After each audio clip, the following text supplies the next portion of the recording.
ഇങ്ങനെയായിരുന്നു എൻ്റെ speech. Minus degrees of confidence. Absolutely, like I never stepped on stage. ശരിക്കും അപ്പോൾ ആ സമയത്ത് ആളുണ്ടാ വന്നപ്പോൾ ഞാൻ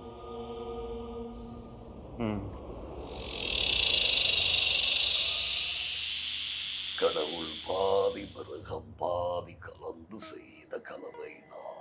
ആ സമയത്ത് ഞങ്ങൾ അങ്ങോട്ടും ഇങ്ങോട്ടും നോക്കി ഇതുപോലെയൊക്കെ ഫ്രെയിമിൽ നടന്നിങ്ങനെ നമ്മൾ അങ്ങനെ പറഞ്ഞു. ബാച്ചിലർ പാർട്ടിയും മുംബൈ പോലീസൊക്കെ കാണുമ്പോഴത്തേക്ക് drooled at Rahman sir, drooled. And then my friends have said like ഡാ നിന്റെ കഴിവിനൊക്കെ അയാളുടെ മുമ്പിൽ ഒന്ന് നിൽക്കണം. Literally that is something that has happened now 3 times. And later on, what happened is I kept catching up. And by God's grace, I had my friends who told me, dude, now you're becoming as good.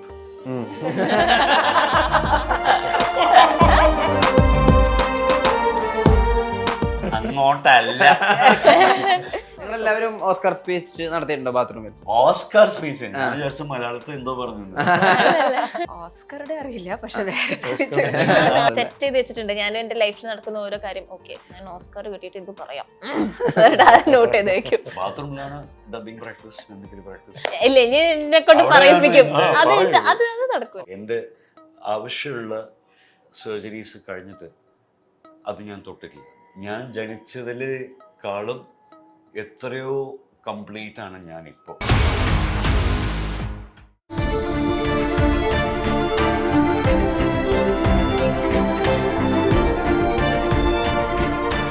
Own your pride.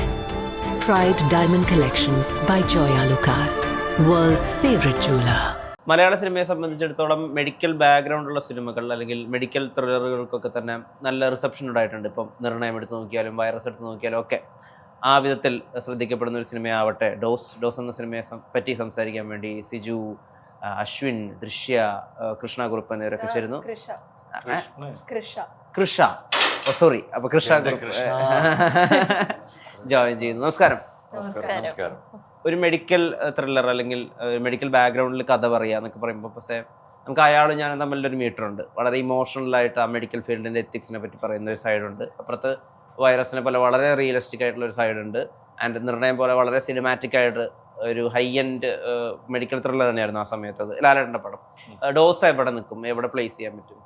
Fiction തന്നെയാണ്, cinematic എക്സ്പീരിയൻസും തന്നെയാണ്. നമ്മളിപ്പോൾ ഇതിൽ inspired from real incidents എന്നൊക്കെ പറഞ്ഞാലും അതിൽ നിന്നൊക്കെയുള്ള ഒരുപാട് സംഭവങ്ങൾ ചേർത്ത് കോർത്തിണക്കിയിട്ടുള്ള ഒരു സിനിമ.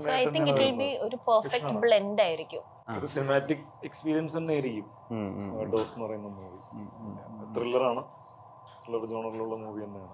ഇപ്പൊ ഹൂ ഡൺ ഇറ്റ് ഇതാര് ചെയ്തു എന്നുള്ളൊരു അവസ്ഥയാണ്. ഇപ്പൊ ഒരു ഹോസ്പിറ്റൽ ഭയങ്കരമായിട്ട് ഇൻവോൾവ് ആണ്. ത്രില്ലറിലൊക്കെ എപ്പോഴും വരുന്നൊരു സാധനം അല്ലെങ്കിൽ ക്രൈം ത്രില്ലേഴ്സിൽ വരുന്നൊരു സംഭവം എന്ന് പറഞ്ഞാൽ ടുവേർഡ്സ് ഹൂ ആൻഡ് വൈ എന്നുള്ളൊരു സാധനമുള്ള വരുന്നത്. അപ്പൊ ഈ രണ്ട് ക്വസ്റ്റ്യനും ഒരു പ്രേക്ഷകന് പ്രതീക്ഷിക്കാത്തൊരു ഉത്തരം കൊടുക്കാൻ പറ്റി കഴിഞ്ഞാൽ ആ ത്രില്ലർ സക്സസ്ഫുൾ ആവും. ടുവേർഡ്സ് സെന്റർ ഇപ്പൊ ഓഡിയൻസും ഈ പറയുന്ന ഒരു അന്വേഷണത്തിലായിരിക്കുമല്ലോ. ഒരു ക്രൈം നടക്കുമ്പോൾ ഇതാരായിരിക്കും ഇതിന്റെ പിന്നിൽ നിന്നുള്ളൊരു അന്വേഷണം. ഈ പറയുന്ന പോലെ അതിൽ പോലീസ് ഓഫീസർ ആയിക്കോട്ടെ, ഇതിലിപ്പോ പോലീസ് ഓഫീസറായിട്ട് ചെയ്തേക്കുന്നത് വിവേക് എന്ന് പറഞ്ഞ ക്യാരക്ടർ ചെയ്തേക്കുന്ന അശ്വിനാണ്. ഞാനതിൽ ഡോക്ടർ പ്രകാശ് എന്ന് പറയുന്ന ക്യാരക്ടറാണ്. അപ്പോൾ പൾമോളജിസ്റ്റ് ആണ്. ഇദ്ദേഹത്തിന്റെ പേഷ്യൻസ് മരിക്കുന്നുണ്ട്. അപ്പൊ ഇതൊക്കെ ആരാണ് ചെയ്യുന്നത്, എന്താണ് ചെയ്യുന്നത് എന്നുള്ള ടുവേർഡ്സ് എൻഡിലാണ് എന്തിനാണ് ചെയ്യുന്നത് എന്നൊക്കെ ഉള്ളത് മനസ്സിലാവുന്നത്. അവിടെ ഒരു ട്വിസ്റ്റ് അല്ലെങ്കിൽ ആൾക്കാർക്ക് ഒരു സർപ്രൈസിങ് ഫാക്ടർ കൊടുക്കാൻ പറ്റി കഴിഞ്ഞാൽ അവിടെ സക്സസ്ഫുൾ ആവും. നമുക്ക് അങ്ങനെ ഒരു ഫാക്ടർ ഉണ്ടെന്നാണ് നമ്മൾ വിശ്വസിക്കുന്നത്. ഇതിനു മുമ്പും പോലീസായിട്ടുണ്ടല്ലോ അശ്വിൻ. ഇപ്പോൾ ധ്രുവങ്ങൾ 16 എടുത്ത് നോക്കുകയാണെങ്കിൽ പോലീസിലേക്ക് ചേരാൻ പോകുന്ന ഒരാളാണെന്നാണ് നമ്മളെ തെറ്റിദ്ധരിപ്പിക്കുന്നത്. ആൻഡ് ഇപ്പോൾ എന്നെ നോക്കി പയന്തോട്ടയിൽ കുറച്ച് നെഗറ്റീവ് ഷെയ്ഡ്സ് ഉള്ളൊരു പോലീസ് ഓഫീസറാണ്. അപ്പം ഇതിനകത്ത് പ്രത്യേകിച്ച് ഡ്രസ്സിലോ അല്ലെങ്കിൽ ബോഡി ലാംഗ്വേജിലോ ഒന്നും കാര്യമായിട്ടൊന്നും ചെയ്യാനില്ല. അവരുടെ ഇന്റൻഷനിലും ഇൻട്രസ്റ്റുകളിലും ഒക്കെ എന്തെങ്കിലും പുതുത് ചെയ്യാൻ പറ്റും. ഡോസിൽ എന്താ അങ്ങനെ പുതിയതായിട്ടുള്ളത്? ഡോസിന് പറഞ്ഞ പോലെ എല്ലാവരും ചോദിക്കാറുണ്ട് ഇങ്ങനെ പോലീസ് വീണ്ടും പോലീസ്. ഈ വീണ്ടും പോലീസ് എന്ന് പറയുമ്പോൾ നമ്മൾ അത് ആദ്യം വ്യക്തിയായിട്ട് കാണണം. അപ്പോൾ അയാള് പ്രൊഫഷനും അയാളുടെ ഉടുപ്പും മാത്രമാണ് കാക്കിയോ അല്ലെങ്കിൽ മൊത്തയായിട്ട് എന്തെങ്കിലും ഒരു രീതിയിൽ പോകുന്നു. പക്ഷെ അയാൾ ആരാണ് നമ്മളുടെ ഒരു ചോദ്യമാണ്. That's what makes every man different, every person different. അപ്പോൾ അയാളുടെ പ്രൊഫഷനും കൊണ്ട് ആ കാക്കിയിടുന്നു. ആ പ്രൊഫഷനും വേണ്ടിയ സ്ഥലത്ത് മാത്രമാണ് ആ പോലീസ് എന്ന് പറയുന്ന ഒരു ആറ്റിറ്റ്യൂഡ് വരാൻ പാടുള്ളൂ. എവിടെയാ വരേണ്ടത് അത് മാത്രം. ബാക്കിയുള്ള സമയത്ത് ചിലപ്പം പോലീസിൽ ഇല്ലാത്തവരൊക്കെ ചിലപ്പം പോലീസിലുണ്ടാവേണ്ട ആളായി അങ്ങനെ പറയാറുണ്ട്. പക്ഷെ അത് പോലീസുകാരുടെ പോലെ ചോദ്യം ചോദിക്കുന്ന അങ്ങനെ എക്സാക്ട്ലി. സോ ബേസിക്കലി അതിൻ്റെതായ ഒരു രീതിയുണ്ട്. പക്ഷെ അതല്ലാതെ അയാള് വ്യക്തിയായിട്ട് ആരാണ്, വ്യക്തിപരമായിട്ട് നമ്മൾ എങ്ങനെ എന്തൊക്കെ കൊണ്ടുവരാൻ പറ്റും. അപ്പോൾ ഇയാളുടെ ഒരു ബാക്ക് സ്റ്റോറിയും ഒരു കൽപ്പനയായിരിക്കാം. ചിലപ്പോൾ അത് സിനിമയിൽ കാണണമെന്നല്ല. പക്ഷെ നമ്മൾ ആസ് എൻ ആർട്ടിസ്റ്റ് അത് വളരെ ഹെൽപ്ഫുൾ ആണ്. ഇപ്പോൾ ഡയറി ഒക്കെ എഴുതുമ്പോൾ നമുക്ക് ഒരുപാട് കാര്യങ്ങൾ ഉൾക്കൊള്ളാൻ നമുക്ക് ഒരുപാട് കാര്യങ്ങൾ സഹായിക്കുന്നു. അപ്പൊ ഇതൊക്കെ ഒരു ഡീഫോൾട്ട് ആയിട്ട് വരുന്ന ടൂൾസ് ആണ്. അതായത് ഇൻസ്റ്റിറ്റ്യൂട്ടും ബാക്കി കോഴ്സും ഒക്കെ പഠിച്ചിട്ട് കാര്യമില്ല. അത് മാത്രം പഠിച്ചിട്ട് കാര്യം നല്ലതാണ്. പക്ഷെ this is something that you can basically do if you are an actor. And I think that's what everybody does. ഒരു ചെറുതായിട്ട് ഒരു ലെയറിങ് ഒന്ന് പഠിച്ചു കഴിഞ്ഞാൽ പിന്നെ we can inject that dose in the character. അപ്പൊ അങ്ങനെ ഒരു വിവേക്കും ഒരു പ്രസ്തുത ഒരു special place it holds in my heart. Vivek എന്ന് പറയുന്ന പോലീസ് ഇപ്പൊ കഥാപാത്രങ്ങൾക്ക് വേണ്ടി ചെയ്യാന്ന് പറയുമ്പോൾ ഇപ്പൊ ഡയറി എഴുതുന്നവരുണ്ട്. ഇപ്പൊ രജിഷ കത്തുകൾ എഴുതും. ടൊവിനോ ഓരോ ക്യാരക്ടറിനും ഓരോ പെർഫ്യൂം കൊടുക്കും. അങ്ങനെ ഓരോരുത്തർക്കും ഓരോ ട്രേറ്റ് ഉണ്ടല്ലോ. നിങ്ങൾക്ക് അങ്ങനെ വർക്ക് ആവുന്ന അങ്ങനെ ഒരു രീതി ഉണ്ടോ ഒരു ക്യാരക്ടറിന് വേണ്ടി ബിൽഡ് ചെയ്യുന്ന നിങ്ങളുടെ ഒരു ഇന്റേണൽ പ്രോസസ്? ഞാൻ റൈറ്റ് ചെയ്യും. ഡയറി മാതിരി ഉള്ള നമ്മുടെ ഒരു അണ്ടർസ്റ്റാൻഡിങ് ക്യാരക്ടറിനെ വെച്ച് നമ്മുടെ ഒരു ബാക്ക് സ്റ്റോറി ചിലതിലൊക്കെ നമുക്ക് കിട്ടില്ല. പക്ഷെ കിട്ടുന്നതിൽ അതൊന്ന് എഴുതി മനസ്സിലാക്കാൻ ശ്രമിച്ച് അവരുടെ ഒരു ഇപ്പൊ എത്ര വയസ്സാണ് ആ ക്യാരക്ടറിന്, 20 years ആണെങ്കിൽ 20 വർഷത്തിൽ എന്തൊക്കെയായിരിക്കും ഏകദേശം സംഭവിച്ചത്, ഒരു മാനറിസം മനസ്സിലാക്കാനും ആ ക്യാരക്ടറുടെ എംപത്തി എങ്ങനെയായിരിക്കും, സിമ്പത്തി എന്തായിരിക്കും, അവരുടെ ക്യാരക്ടറിനെ ജഡ്ജ് ചെയ്യാതെ ക്യാരക്ടർ എങ്ങനെയായിരിക്കും വേൾഡിനെ വ്യൂ പോയിന്റ് ചെയ്യുന്നത്, കരയുന്ന രീതി എങ്ങനെയായിരിക്കും ഈ ക്യാരക്ടറുടെ, അല്ല ചിരിക്കുന്ന രീതി എങ്ങനെയായിരിക്കും. അപ്പൊ എല്ലാത്തിലും ഒരു വ്യത്യാസം കൊണ്ടുവരാൻ ശ്രമിക്കാറുണ്ട്. അതിനുവേണ്ടി എഴുതണം. I think the more you write ഇങ്ങനെ തോട്ട്സ് ഒരു ഫ്ലോ പ്രോസസ് പോയിക്കൊണ്ടിരിക്കും. So that's my process of Krish. Thank you. Felt like music. Writing makes a ready man അങ്ങനെ പറയുമല്ലോ. അപ്പോഴാണ് ചിലപ്പം കുറെ സംഗതികൾ നമുക്ക് മനസ്സിലാവുന്നതും ന്യൂ ഡിസ്കവറീസും അതില് പിന്നെ നമ്മൾ അവിടെ ഒരു ഫസ്റ്റ് എഡിറ്റിംഗ് ചെയ്താല് നമുക്കൊരു ക്യാരക്ടർ അത് ഇനിയും ക്രിസ്പായിട്ട് കിട്ടുമല്ലോ. റോസിനെ വെച്ച് സംസാരിക്കാൻ പറ്റില്ല, പക്ഷെ റോന്തിനെ വെച്ച് സംസാരിക്കാം. റോന്തിനെ വെച്ചപ്പോ അങ്ങനെ എന്താ എഴുതിയത്? ഫോർ റോന്ത് ഞാനിത് മെൻഷൻ ചെയ്തതാണ് മുമ്പേ. ഞാൻ ഇവിടെ ജനിച്ച് വളർന്ന ഒരു കുട്ടിയല്ല, മുംബൈ. സോ മുംബൈയിൽ നിന്ന് വന്ന ഒരു കുട്ടി ഒരു നാട്ടുമ്പുറത്ത് ഒരു സ്ത്രീ ആയിട്ട് ആക്ട് ചെയ്യാൻ അവരുടെ ഒരു മനസ്സിലാക്കലും ഞാൻ ഇങ്ങനെ ഒരു ഇൻഡിപെൻഡന്റ് ഹൗസിൽ ജീവിച്ചിട്ടില്ല, ഞാനൊരു ഹോം മേക്കർ അല്ല, ഒരു എന്താ പറയുന്നത്, ഞാനൊരു ഹോം മേക്കർ അല്ല, ഞാൻ ഈ വിറക് കത്തിച്ചിട്ട് ഒരു ഒന്നും ഉണ്ടാക്കിയിട്ടില്ല, ചെയ്തിട്ടില്ല. പ്ലസ് ഞാൻ എന്റെ കൃഷാന്നും അനു ക്യാരക്ടറും നല്ല വ്യത്യാസമുണ്ട്. അവർ എത്രയോ ക്വൈറ്റ് ആണ്, എത്രയോ ലെസ് സംസാരിക്കുക. അതല്ല, ഞാൻ ഭയങ്കര വേർബലും എൻ്റെ ഒരു ഡിസിഷനും ഒരു തോട്ട് പ്രോസസ്സും അങ്ങനെ പറഞ്ഞ് മനസ്സിലാക്കിക്കും. അങ്ങനെ ഒരു തീരുമാനം എടുത്ത് പറയുന്ന ഒരു സംഭവമാണ്. So for me Anu was very different. അതൊക്കെ എഴുതി മനസ്സിലാക്കി എന്തായിരിക്കും ഒരു പോലീസുകാരന്റെ ഒരു ഭാര്യയായിട്ട് ജീവിക്കാൻ നേരത്ത് അവര് അത്രത്തോളം വീട്ടില് ഉണ്ടാവാനുള്ള സാധ്യതയില്ല. അത് മനസ്സിലാക്കി വീട് നടത്തി എടുക്കണം. Somewhere you are in command of the house. എത്രത്തോളം അവര് മനസ്സിലാക്കാൻ അത് ദിന്നാത്ത് ക്യാരക്ടറിന് വർക്ക് പ്രഷർ ഉണ്ട്. അത് വെച്ചിട്ട് ആവുന്നോളം അവരോട് വിളിക്കാതെ ഇരിക്കുക. സോ അതിലും പറയുന്നുണ്ട് ദിന്നാത് എന്താ ഇത്ര, ആക്ച്വലി ദിലീഷ് ഏട്ടന്റെ ക്യാരക്ടർ ചോദിക്കാറുണ്ട് എന്താ പിന്നെ ഇത്രയും നേരം വിളിക്കാതെ ഇരുന്നത്. So that is Anu trying to simplify the situation. എല്ലാം ഒന്ന് പിടിച്ചു നിർത്താനുള്ള ശ്രമത്തിൽ ആയിരുന്നു. പക്ഷെ ഒരു ടൈമിൽ അത് കൊളാപ്സ് ആവും. ആൻഡ് ദെൻ അത് കഴിഞ്ഞിട്ടും അമ്മ ICU-ലായിട്ടും ഇതായിട്ടും ഷീസ് ക്വൈറ്റ് ബിക്കോസ് അറിയാം വർക്ക് പ്രഷർ ഉണ്ട്. ആ ബോധറേഷൻ അല്ലാതെ മനസ്സിലാക്കാനുള്ള ഒരു ശ്രമം ഉണ്ടായിരുന്നു with Anu character. That was all written by me to understand. ആളുകള് പടം കണ്ടിട്ട് ഭയങ്കര ഷോക്കിംഗ് ആണ്, മൂവ് ചെയ്യാൻ പറ്റുന്നില്ല. ആ അനുഭവം സിനിമ കണ്ടപ്പോ കൃഷ്ണ എനിക്കും ഉണ്ടായിരുന്നു. എന്റെ ഫസ്റ്റ് പോയത് അയ്യോ അനു വീട്ടിലുണ്ടല്ലോ, അതായിരുന്നു എന്റെ ആ സീൻ. പ്രത്യേകിച്ച് അതിന്റെ സീൻ വരുമ്പോ അനു എവിടെയാണെന്ന് ആളുകൾ തപ്പുന്നുണ്ട്, ഫ്രെയിം ഫ്രീസ് ചെയ്തിട്ട്. കൊറേ ആൾക്കാര് എന്നോട് ചോദിച്ചു അനുവിന് എന്തായി അത് കഴിഞ്ഞിട്ട് എന്ന് പറഞ്ഞിട്ട്. എനിക്കറിയില്ല, എനിക്ക് വരെ അറിയില്ല. പക്ഷെ യെസ്, അത് ആ കഥ സംബന്ധിച്ചോളം ഇറ്റ് വാസ് ന്യായം. As A maker what was right, they did it. So it was എനിക്ക് തന്നെ, ഞാൻ ഒരു പടം കാണാൻ നേരത്തെ ഞാൻ അഭിനയിച്ച പടമാണെങ്കിലും എനിക്ക് ഓഡിയൻസ് ഫീൽ ആണ്. നമ്മൾ അതിൽ നിന്ന് മാറിയിട്ട്, ബിക്കോസ് ആ കഥാപാത്രം അല്ലല്ലോ ഞാൻ പടം കാണുന്നത് കൃഷിയായിട്ടാണ്. എനിക്കത് കാണുമ്പോൾ എനിക്കത് ഭയങ്കര ഹിറ്റായി. I cried after I watched. So എനിക്കത് ഹാർഡ് ഹിറ്റിംഗ് ആയിരുന്നു. സിജോട്ടൻ സ്വന്തം പടം കണ്ടു കരഞ്ഞിട്ടുണ്ടോ? സ്വന്തം പടം കണ്ട് ഞാൻ നല്ല അർത്ഥത്തിലാണോ ചോദിച്ചത്?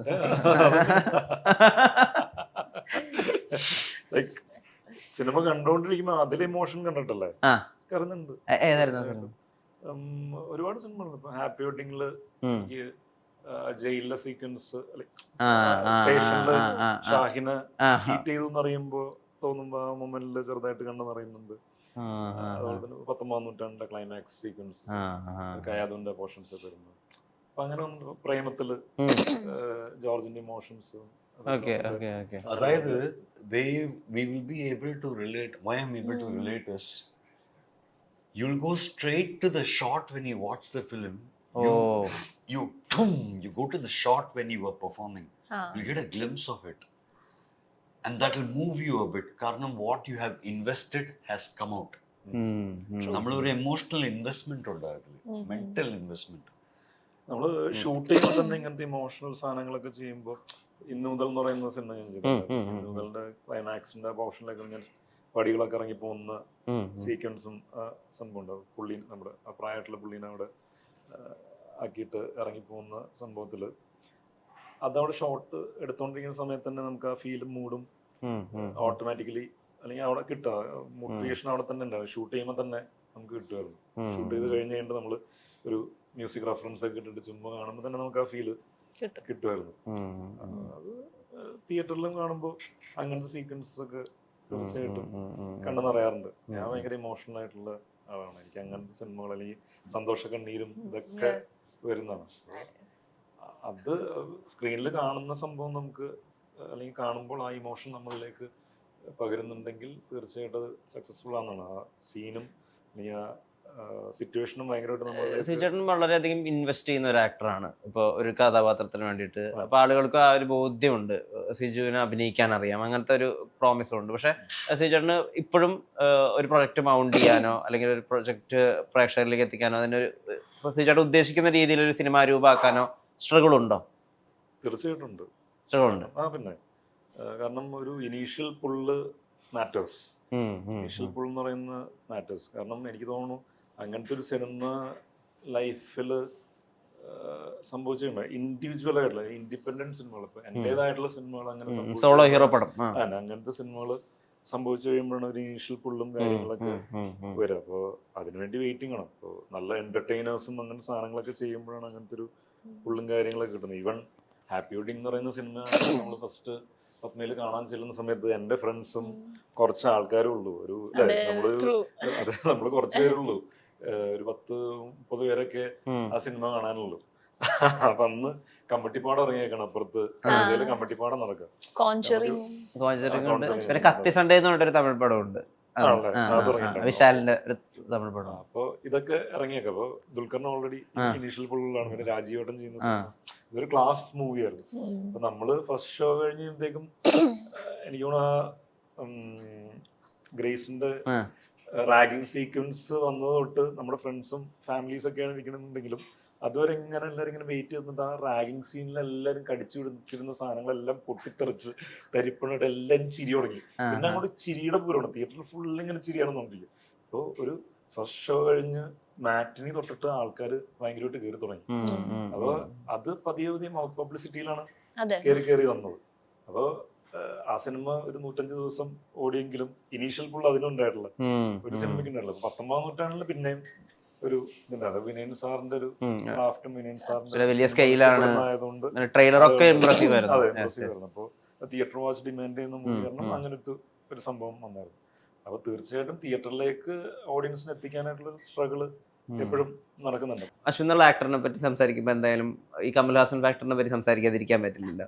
സോ ഇപ്പൊ നമ്മൾ അദ്ദേഹത്തെ പറ്റി റിസർച്ച് ചെയ്യുമ്പോഴൊക്കെ നമുക്ക് ലൈഫിൽ കുറെ പുതിയ കാര്യങ്ങളൊക്കെ മനസ്സിലാക്കാൻ പറ്റും. ഇപ്പോൾ അദ്ദേഹത്തിന്റെ ഇന്റർവ്യൂസ് കാണുമ്പോഴാണ് നമ്മൾ ഈ ഗാന്ധിജി 2 കൈ കൊണ്ട് എഴുതിയിരുന്നു, അദ്ദേഹം ആംബിഡെക്സ്റ്റസ് ആയിരുന്നു, അല്ലെങ്കിൽ എന്തുകൊണ്ടാണ് എങ്ങനെയാണ് ഗ്ലോബലൈസേഷൻ ഒരു സാധാരണ പെട്ടിക്കട വരെ എത്തിയതെന്നൊക്കെ ആള് എക്സ്പ്ലെയിൻ ചെയ്യുന്ന സമയത്ത് നമുക്ക് കുറെ അതിനെ എഡ്യൂക്കേറ്റ് ചെയ്യുന്നത്, അല്ലെങ്കിൽ നമ്മൾ പോയി വോട്ട് ചെയ്തില്ലെങ്കിൽ ശരിക്കും നമുക്ക് എന്താ സംഭവിക്കുന്നത്, എങ്ങനെയാണ് പൊളിറ്റിക്സ് നമ്മളെ എഫക്ട് ചെയ്യുന്നതെന്നൊക്കെ പുള്ളി പറയുമ്പോൾ കുറച്ചുകൂടി ഈസി ആയിട്ട് മനസ്സിലാവും. കുറെ സംസാരിക്കും പുള്ളി, എന്നാലും still. So Ashwin as a human being, actor എന്നുള്ളത് മാറ്റി വയ്ക്കാം, ആക്ടറിൽ ഞാൻ വരാം, അല്ല as a human being Kamal Haasan reference കുറച്ചുകൂടി നോളജബിൾ ആക്കുന്നുണ്ടോ as a person? I mean, on a personal level. Yes. No, I've never taken him very personally. As in, it has always been, that's a different thing aside altogether. So my thing with Kamal Haasan started when I was actually his real good fanboy, just a normal fanboy. Okay. Since childhood, my first memory is Aburo Sodaral, and that sort of still lives on and all of that. But I was born with a deformity. So I went through a lot of surgeries. So I had a lot of complexes in my head. And for a very long time, I didn't have a lot of complex because I wasn't aware of it. Okay. But later is when, I was bullied in school and stuff like that. And, I was always having the minus degrees of confidence. Absolutely. Like I've never stepped on stage and I had speech issues. Okay. I used to talk like when guys used to bully me in the school bus. Maybe when I was in 2nd or 3rd grade, I don't know. Oh, beta, dera. So, കുറച്ച് അവിടെ mixed ആണ്. I studied in Dubai. So, കുറച്ച് സിന്ധി പിള്ളേരും അവരൊക്കെ ഉണ്ടാവും. അപ്പോൾ अपना birthday कब है बोल, ഇങ്ങനെയായിരുന്നു എൻ്റെ speech. So that was something that had to be constructed inside. അത് ശരിക്കും എല്ലാവർക്കും ജനിക്കുന്ന പോലെ ഉണ്ടാവാതെ അത് കുറച്ച് ഇൻകംപ്ലീറ്റ് ആണ്. അതാണ് ക്ലെഫ്റ്റ് പാലറ്റ്. ഈ റൂഫിൽ ഓപ്പണിംഗ് ഉണ്ടാവും. ഓക്കെ. ആൻഡ് ഈ ഗം ഉണ്ടാവില്ല. So I basically don't have a full upper jaw. I don't have an upper lip. And my upper lip skin was completely wound. ഇവിടെ ചുരുണ്ട് എൻ്റെ മൂക്കിൽ ഇങ്ങനെ ഒരു യൂണിറ്റ് ആയിട്ട് ഉണ്ടായിരുന്നു. അപ്പോൾ so to like literally construct all of that back, ഞാൻ കോസ്മെറ്റിക്കിലോ അല്ലെങ്കിൽ ബ്യൂട്ടിഫൈ ചെയ്യാൻ അത് കഴിഞ്ഞിട്ട് എൻ്റെ ആവശ്യമുള്ള സർജറീസ് കഴിഞ്ഞിട്ട് അത് ഞാൻ തൊട്ടിട്ടില്ല. കാരണം എനിക്ക് ധാരാളമായിട്ട് എനിക്ക് കിട്ടേണ്ടത്, അതായത് എന്താ പറയുക, ഞാൻ ജനിച്ചതിലേക്കാളും എത്രയോ കംപ്ലീറ്റ് ആണ് ഞാനിപ്പോൾ ശരിക്കും പറഞ്ഞു. അപ്പോൾ so in a way I was like this is all a miracle for me. I never thought if I just jump to that frame of that guy in the bus, the 2nd grade guy, blinking, not knowing why that guy is asking me to tell this date of birth again and again. I wasn't aware that I'm being bullied. I'm just saying it. And then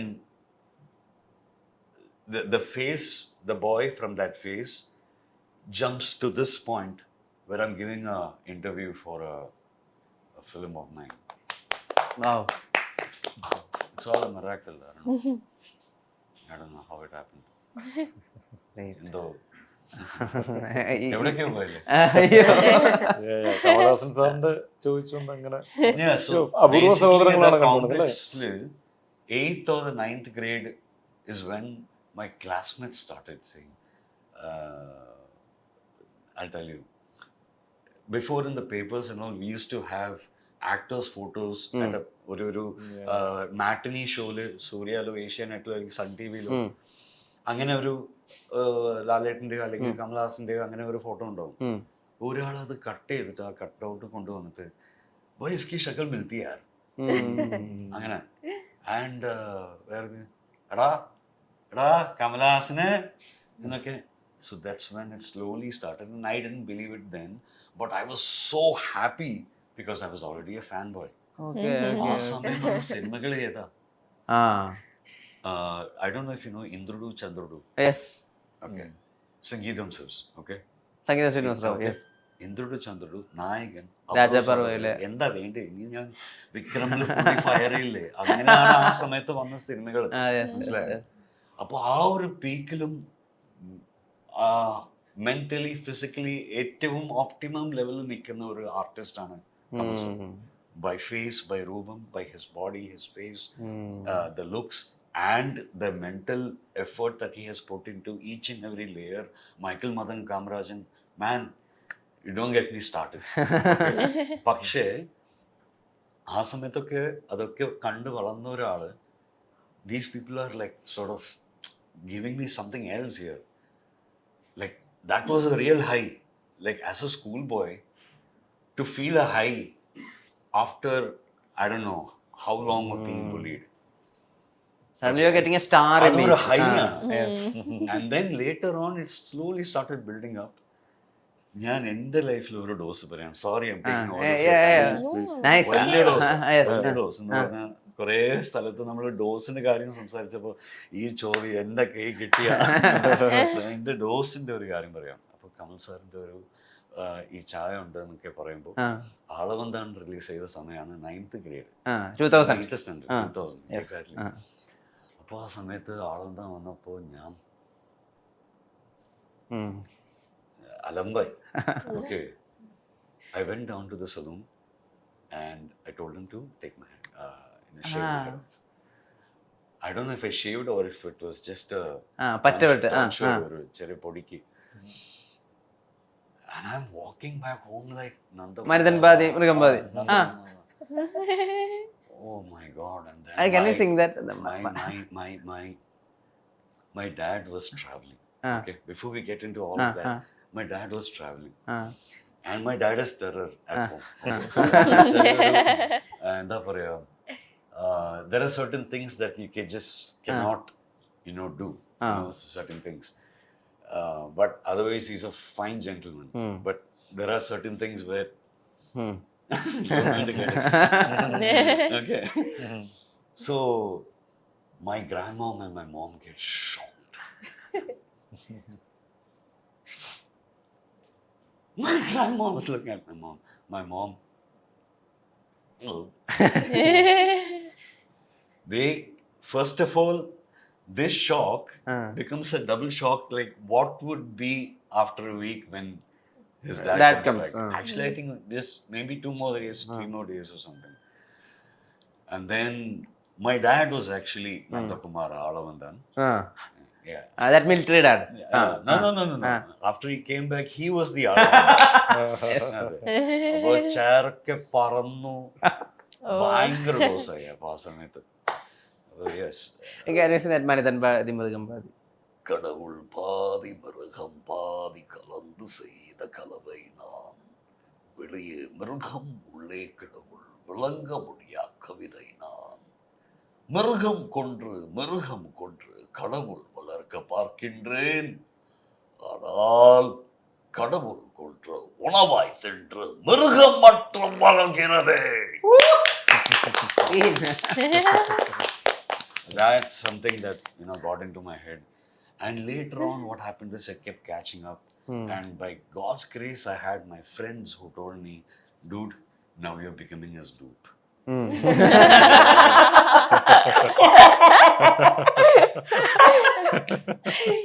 Okay? അങ്ങോട്ടല്ല. വഴി തെറ്റി. So they're like, So that stuck on to me for a while because he's already so good. So why would a guy who's a fanboy, who's also been now called as this uncanny resemblance and all of that, or certain angles, or I used to have, because of this complex, that became like my kaipidi. I used to get confidence from that. Okay. So I used to feed on it. I was very helpless and I had to feed on it. And that's when it took over me. You literally become like, basically not with literally your friends every day. But if you're going to meet somebody new, or you're going to be in a public area or something like that, you put on that costume. Alle? Yes. Confidence. It's like a kavacham. You put on that thing, that shield.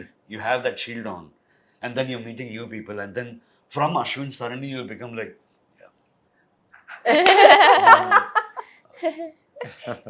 and then your friends are like, sorry. What's happening? See, there were people who are your friends, who can troll you to the max and then get you out of, something else as well. They'll help you out as well. Yeah. It's a big difference. ഈ ഇപ്പം ആക്ടേഴ്സിന്റെ ഒരു dose നമ്മളിലേക്ക് ഉണ്ടാവുമല്ലോ, നമ്മൾ പടം കണ്ടിട്ട്. ഇപ്പം എൻ്റെ ഒരു ഫ്രണ്ട് കമൽഹാസന്റെ പടം കണ്ടിട്ട് എന്താ സംഭവിച്ചാൽ, ഈ കമൽ സാറ് ഒരു കൺഫ്യൂഷൻ ഉണ്ടാവണേക്കെ മുമ്പ് അങ്ങനെ ഒരു സാധനം ചെയ്യും, രസമായിട്ട് ചെയ്യും. അല്ലെങ്കിൽ ഭയങ്കര ഇമോഷണൽ ആവണേക്കെ അങ്ങനെ ഒരു സാധനം ഇത് കണ്ടിട്ട് ഇവൻ ഈ സാധനം ഇടയ്ക്കിടയ്ക്ക് വരാൻ തുടങ്ങി. അങ്ങനെ ഒരു ഡോസ് ബാധിച്ചിട്ടുണ്ട് എപ്പോഴെങ്കിലും ഏതെങ്കിലും കുറെ ഇങ്ങനെ? ഇല്ല,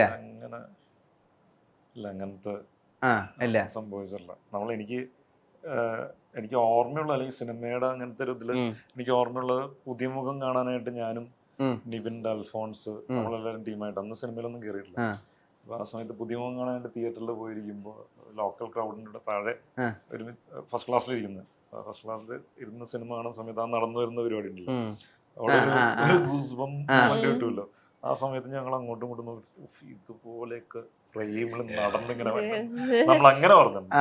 മാനിഫെസ്റ്റേഷൻ ലൈക്ക് ദിസ്. ഇതുപോലെ ബാച്ചിലർ പാർട്ടിയും മുംബൈ പോലീസും ഒക്കെ കാണുമ്പോഴത്തേക്ക് drooled at Rahman sir, drooled. And then my friends have said like, ഡാ നിന്റെ കഴിവിനൊക്കെ അയാളുടെ മുമ്പിൽ ഒന്ന് നിൽക്കണം. Literally that is something that has happened now 3 times. ദുരങ്ങൾ പതിനാറ്, രണം ആൻഡ് 1000 babies. ഐ മീൻ ഇതൊക്കെയാണ് നമ്മൾ ആക്ച്വലി മാനിഫെസ്റ്റ് ചെയ്ത വർക്ക്. ചില സംഗതികൾ കാണുമ്പോൾ നമുക്ക് അങ്ങനെ കിട്ടും. മേ ബി ഇങ്ങനെ പബ്ലിക്കലി അല്ലെങ്കിലും നമ്മള് വാതിൽ അടച്ചു കഴിഞ്ഞിട്ട് മിററുടെ മുമ്പിൽ അറ്റ്ലീസ്റ്റ് ഒരു തവണ ശ്രമിക്കാറുണ്ട്. 1 time. പിന്നെ നല്ല എന്ന് വിട്ടിട്ട് ചിലപ്പോ പോവുമായിരിക്കും, പക്ഷെ ശ്രമം. എല്ലാവരും ഓസ്കാർ സ്പീച്ച് നടത്തിയിട്ടുണ്ടോ ബാത്റൂമിൽ? ഓസ്കറുടെ അറിയില്ല, പക്ഷെ best actor goes to Ashwin Kumar. അതൊന്നും ഞാൻ ഒന്ന് പഠിക്കാം. ഓസ്കാർ സ്പീച്ച് അല്ലേ ഇപ്പൊ ബാത്റൂമില്? Oscar speech. ഓസ്കാർ സ്പീച്ച് ഞാൻ വിചാരിച്ചു മലയാളത്തിൽ എന്തോ പറഞ്ഞിട്ടുണ്ട്. ഓസ്കാർ സ്പീച്ച്, ഓസ്കാർ റിസീവ് ആവാണ്. ഇപ്പൊ ഷാംപൂ ബോട്ടിലൊക്കെ എടുത്ത് വെച്ചിട്ട് I would like to thank my, അങ്ങനെ മനസ്സിൽ പ്ലാൻ ഫുൾ ടൈം ഷോ നടന്നോണ്ടിരിക്കുകയല്ലേ. ദൃശ്യക്കുണ്ടോ അങ്ങനെ? എന്റെ ഇല്ല, ഇനി എന്നെ കൊണ്ട് പറയിപ്പിക്കും. അത് നടക്കൂല. എനിക്ക് ലൈക്ക് ഓൾറെഡി എന്റെ നോട്ട്സിലൊക്കെ ഉണ്ട്, സെറ്റ് ചെയ്ത് വെച്ചിട്ടുണ്ട്. ഞാൻ എന്റെ ലൈഫിൽ നടക്കുന്ന ഓരോ കാര്യം, ഓക്കെ ഞാൻ ഓസ്കാർ കിട്ടിയിട്ട് ഇത് പറയാം, നോട്ട് ചെയ്ത് വെക്കും. ബാത്റൂമിലാണ് ഡബിംഗ് പ്രാക്ടീസ്, മിമിക്രി പ്രാക്ടീസ്. അവിടെ സൗണ്ട് ഉണ്ടല്ലോ, ഇത്തിരി ഒരു എക്കോ മാതിരി എവിടെയാണ് ഫുള്ള് പോളിഷ് ചെയ്തത്. ഡെഫിനറ്റ്ലി ഓസ്കാറിലേക്ക് ഇല്ലെങ്കിലും ഈ സിനിമ ആളുകളുടെ ഒരു ഫേവറേറ്റ് ലിസ്റ്റിലേക്ക് അല്ലെങ്കിൽ ഗോ ടു ലിസ്റ്റിലേക്ക് ഡോസ് എത്തട്ടെ. അതെ, എത്തട്ടെ.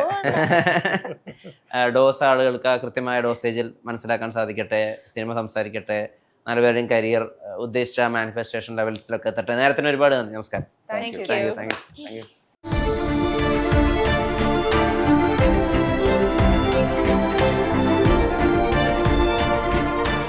Own your pride. Pride Diamond Collections by Joya Lucas, world's favorite jeweler.